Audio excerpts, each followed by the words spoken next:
Ready, go!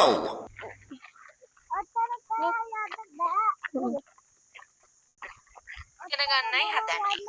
Chris වර්ෂ 1982 වසරේදී ශ්‍රී ලංකාවේ පිහිටි සංස්කෘතික උරුම අතරින් සීගිරිය ලෝක උරුමයක් බවට පත් කරනු ලබනවා. සීගිරිය තැනීම පිළිබඳව විවිධ මතවාද පවතිනවා.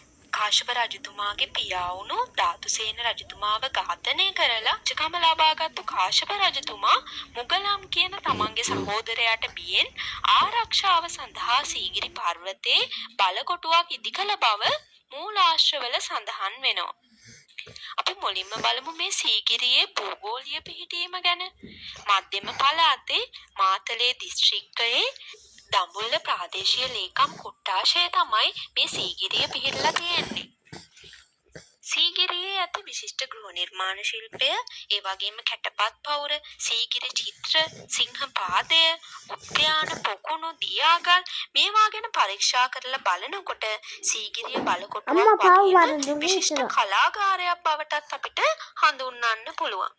අපි මුලින්ම සීගිරි ගෘහ නිර්මාණ ශිල්ප ගැන විමසා බලමු. මුහුදු මට්ටමේ ඉඳලා අඩි 1214ක උසින් වනලැහැබක පිහිටි කඳු ගැටයක් මත වූ ගල් පර්වතයක මුදුනේහි පැරණි රජමාලිගාව හා වෙනත් ගොඩනැගිලිවල නටබුන් වර්තමානයේදීත් අපිට දැක ගන්න පුළුවන්. මෙම ගල මුදුනේ අක්කර 3ක පමණ පරණ නටබුන් සහිත භූමි ප්‍රමාණයක් තියෙනවා. ඒ වගේම පඩිපේලි, පාලම්, ප්‍රාකාර අදටත් දැක බලා ගන්න පුළුවන් වෙනවා. මේ සීගිරි ගලේ දුෂ්කර කොටසට නැගීමට තිබූ මාර්ගය සිංහ මුඛයකින් ආරම්භ වෙනවා.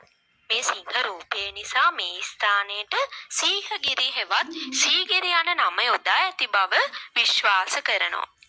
මේ සිංහ රූපය සහිත ප්‍රදේශයට එන්න කලින් මාර්ගයේ ආරක්ෂාවට හදලා තියෙන දික්පවුරේ ඇතුල් පැත්ත උපමට්ටම් කරලා තමයි හදලා තියෙන්නේ. ඒ නිසාම මෙය කැටපත් පවුර විදිහට හඳුන්වනවා.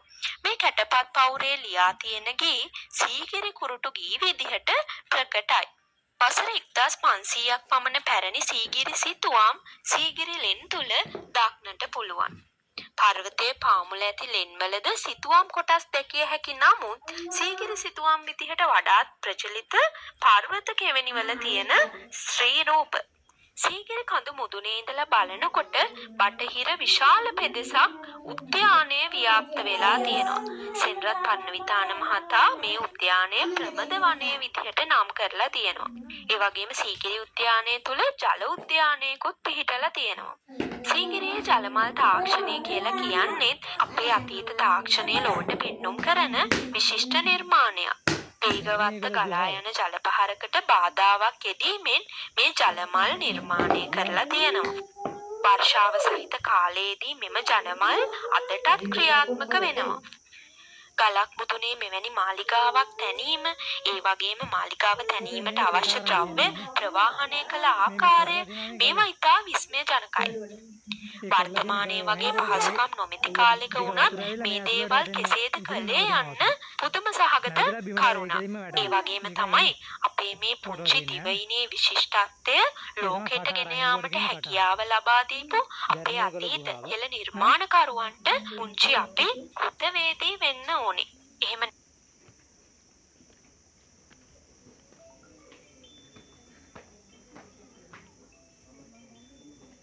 शिला देवालय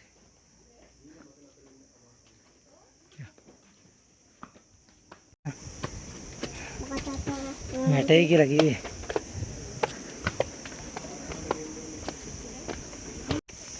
दागुनी हाँ पीना था केर के ना हाँ पीना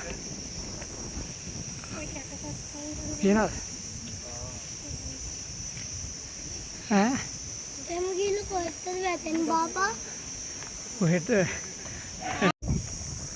තමයි සීගිරි කාශ්‍යප රජතුමාගේ නිර්මාණ.